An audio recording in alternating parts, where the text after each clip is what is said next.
He's been living on the street since he was 9 years old when his father shot him in the stomach and left him for dead. On the streets of Hollywood, he's known as Tweaky Dave. He's now 19, a junkie, a former male prostitute, and he's dying from leukemia. Dave, go back to when you were 9 years old. Tell us what happened. My dad was selling dope. This is back in Texas. And I walked in the house at the wrong time. He was bagging up dope. I had a couple customers in the room. And I was like any other 9-year-old kid. I kicked the door open, ran in the house. And next thing I know, I'm laying on the floor with blood coming all out of me, and he's walking away going. This is your father. Your father my shot dad. you. Yeah. At the age of 9, you were out selling dope. Yeah. When did that start? I started selling dope for him when I was like 7. And you did it because Dad said, go out and do this? Well, yeah, but I mean, at that point, I didn't see anything wrong with it. I mean, you know, it was like the family business, sort of. Okay, your dad shoots you at the age of 9. He runs out of the trailer. You're lying there. The next thing you know, what? I'm in the hospital because the hooker that lived next door took me to the hospital. Okay, now what happens when you're in the hospital, when you're finally repaired? Well, I decided I don't want any more of that life. I mean, I had already had it. So I split, went to Hollywood. I was going to be a rock star.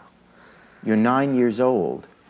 Didn't the authorities say, well, we'll take you home, we'll put you in some place? Well, they put me in placements. They locked me up, and I ran away, and they locked me up, and I ran away.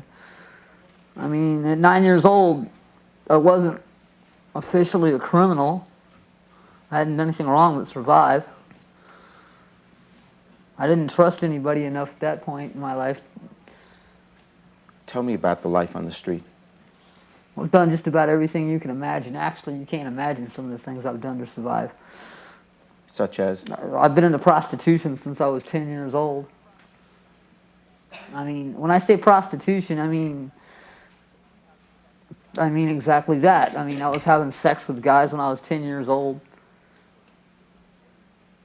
The first time, you knew what you were doing was different, wrong?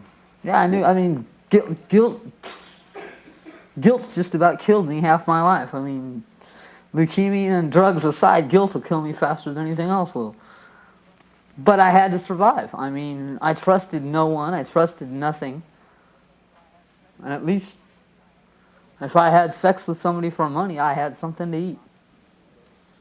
Were there no other options? Did you go to a school, a local church, some authority? Did you go to a police officer and say, look, I have no home, I have no money? The police look at runaways basically as outlaws or as criminals. I wasn't a criminal. You know, I mean, when you walk by a cop and you're 10 years old and they put handcuffs on you because you're outside. Well, wouldn't the first question, a cop comes up to you, you're 10 years old, he puts handcuffs, wouldn't he say, where's your mom, where's your dad? Yeah. And as soon as you told the story, wouldn't they then take you to some kind of a home for young people? No, half the time they'll take you to a juvenile hall and lock you up. And I don't want to be locked up. Or I didn't then. What do you feel guilty about? What do I feel guilty about? Being 10 years old and having sex with men. Because, at that point, I didn't know whether I was gay, straight, bi. I didn't even know what that meant. When did you finally stop? When I was 16. What made you stop? AIDS.